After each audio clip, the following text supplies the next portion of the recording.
ভারতকেই ঠিক করতে হবে আমরা কি শত্রু হয়ে থাকবো নাকি ভালো প্রতিবেশী হব, বলেন শেহবাজ। পাকিস্তান এবং ভারত প্রতিবেশী অবস্থান ছাড়া তাদের আর কোনো বিকল্প নেই বলে মন্তব্য করেছেন প্রধানমন্ত্রী শেহবাজ শরীফ। তবে ভারত শত্রুতাপূর্ণ থাকবে নাকি ভালো প্রতিবেশী হবে তা ভারতকে সিদ্ধান্ত নিতে হবে। শনিবার 20 সেপ্টেম্বর এসব কথা বলেন শেহবাজ।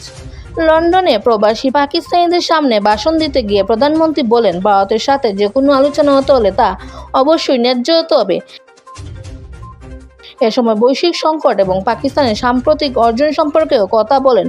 শেহবাজ মনে করিয়ে দেন, পাকিস্তান ও ভারত 4টি যুদ্ধ করেছে যার জন্য কোটি কোটি ডলার ব্যয় হয়েছে। এই অর্থ স্কুল, হাসপাতাল, রাস্তাঘাট এবং সাধারণ নাগরিকদের জীবনযাত্রার উন্নতিতে ব্যয় করা উচিত ছিল বলেও মন্তব্য শেহবাজের। তিনি জোর দিয়ে বলেন, কাশ্মীর সমস্যা সমাধান না করে ভারতের সাথে সম্পর্ক এগিয়ে যেতে পারে না। মে মাসে সামরিক সংঘাতের ঘটনাকে কেন্দ্র করে শেহবাজ এই মন্তব্য করেন বলে ধারণা।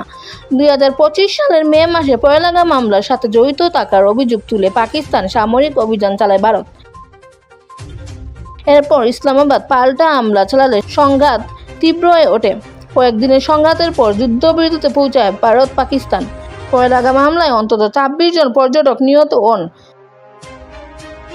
জিও নিউজে বলা হয়, 87 ঘন্টার এই সংঘর্ষে উভয় দেশে ব্যাপক ক্ষয়ক্ষতি হয়, যা দুই দেশের মধ্যে পারমাণবিক যুদ্ধের আশঙ্কা জাগিয়ে তুলেছিল।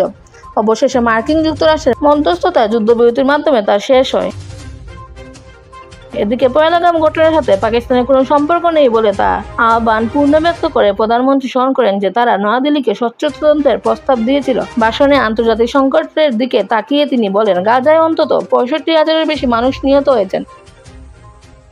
শেহবাজ আবারও জোর দিয়ে বলেন, পাকিস্তান ভারতের সাথে আলোচনা চায়, তবে কেবল সমান শর্তে। তিনি বলেন, ন্যায্যতা এবং শ্রদ্ধায় যে কোনো সংলাপের পথ দেখাবে।